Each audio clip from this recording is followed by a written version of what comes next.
Recorded Books presents Dark Renaissance, The Dangerous Times and Fatal Genius of Shakespeare's Greatest Rival, by Stephen Greenblatt, narrated by Edoardo Ballerini. Chapter 1. A World Apart. To a sophisticated Italian who traveled to England in the late 16th century, the island might not have appeared, as it had to the ancient Roman poet Virgil, wholly separated from all the world. But it would certainly have seemed bleak. To be sure, in London the visitor would have seen many signs of wealth and power: the sprawling royal residence of Whitehall, grand dwellings along the Thames for the leading aristocrats and their entourages, the magnificent abbey at Westminster housing the royal tombs. In the busy commercial centre paved streets, some of them graced with beautiful fountains, a brooding fortress said to have been built by Julius Caesar and used in the 16th century as a prison, a mint, an armory, and the site of a royal menagerie. But there was much else that would have given a foreign visitor pause. The weather was a trial. England, along with much of northern Europe, found itself in the midst of what is now termed the Little Ice Age, with bitter cold winters and fierce storms that destroyed crops and caused periodic famine. The roads were terrible, and after dark they were the haunts of robbers. In London the most popular entertainments were animal fights. Large crowds paid to see a horse with a monkey on its back attacked by fierce dogs.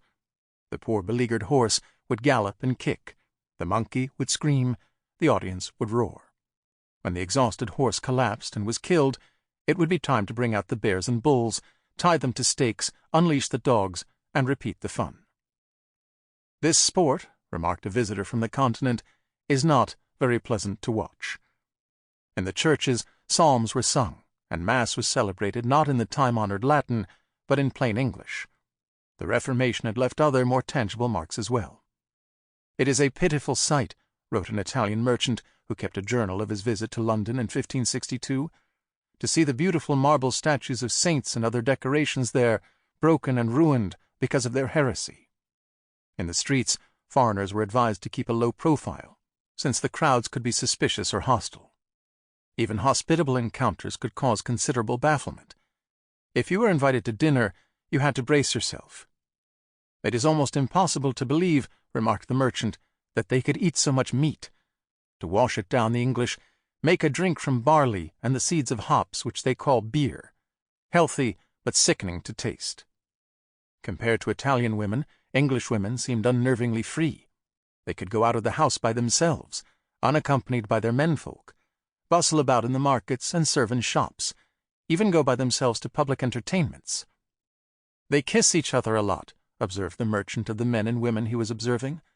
"If a stranger enters a house and does not first of all kiss the mistress on the lips, they think him badly brought up."